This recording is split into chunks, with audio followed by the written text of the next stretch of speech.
So the Supreme Court said that the Biden administration can keep censoring conservatives. This is The Brink.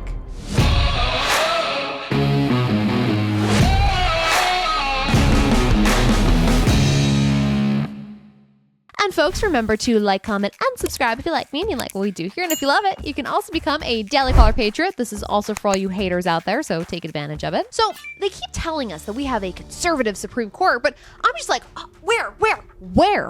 Okay, because the High Court ruled last week that the Biden administration can keep on censoring conservatives in the case of Missouri versus Biden.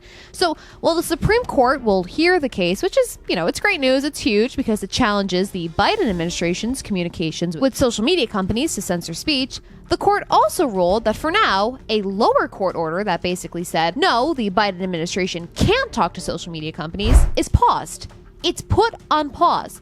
And only 3 of the so-called 6 conservative justices dissented, okay? It was Alito, Gorsuch, Thomas, okay? So basically what the other 6 justices decided was that even though other courts have found that the Biden administration is very well censoring conservatives, okay, trying to control what information that we can, read, watch, hear, listen to, and violating our First Amendment right, we should just let them continue doing it until the Supreme Court can make a final decision about whether or not they're actually doing it like the lower court said they were. Conservatives my ass, okay? And speaking of conservatives, so you know how we always sound the alarm like, hey, the migrants are putting a strain on taxpayer-funded systems, or like, hey, it's not fair, or like, hey, can you secure the border? And people are like, oh, racism, right? So if you're an illegal immigrant in Illinois over the age of 65, the state was paying for your health care, and it has been this way since 2020. And the state estimated that it would cost about $1.8 million. This is according to the Center Square. Then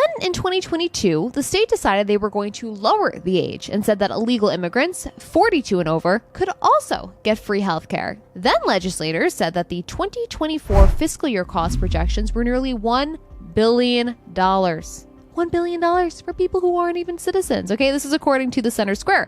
So the governor, Pritzker, he suspended the program for non-citizens over the age of 42 and said that the program would stop taking new enrollees altogether if they reached a certain capacity. And get ready for this. They reach capacity. What else did they think was going to happen? You offer free healthcare to illegal migrants who haven't paid into the system, and then the system gets overwhelmed. It's like, who would have thought?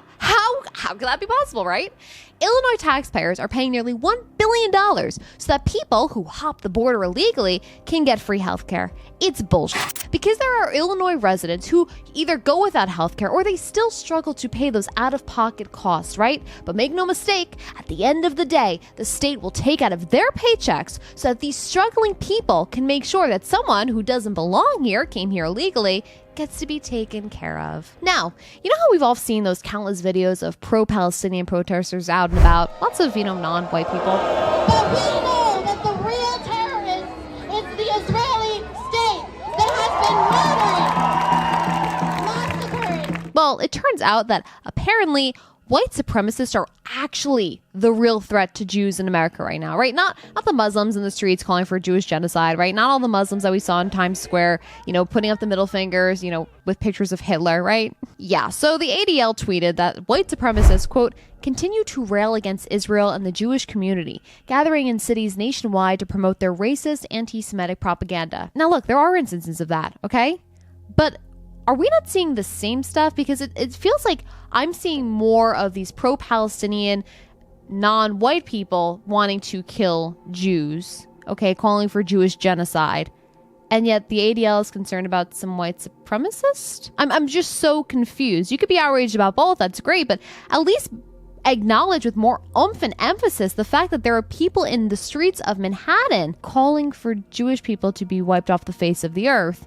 And they don't look like white supremacists to me. I mean, look, maybe we're watching different news, right? Jonathan Greenblatt is too busy watching MSNBC, which is focusing on, the fact that apparently Israel was somehow at fault for this. If you guys watched the initial coverage of the Hamas attacks on Israel, there were people on MSNBC on Saturday and Sunday, October 7th and 8th, literally like, well, we gotta really give some context. What kind of context do you need when innocent people are being slaughtered by people who want to eradicate Jews? It's like, what context do you need for kidnapping Holocaust survivors? Like, I'm just curious, I guess. I don't know. Folks, more tomorrow on The Brink.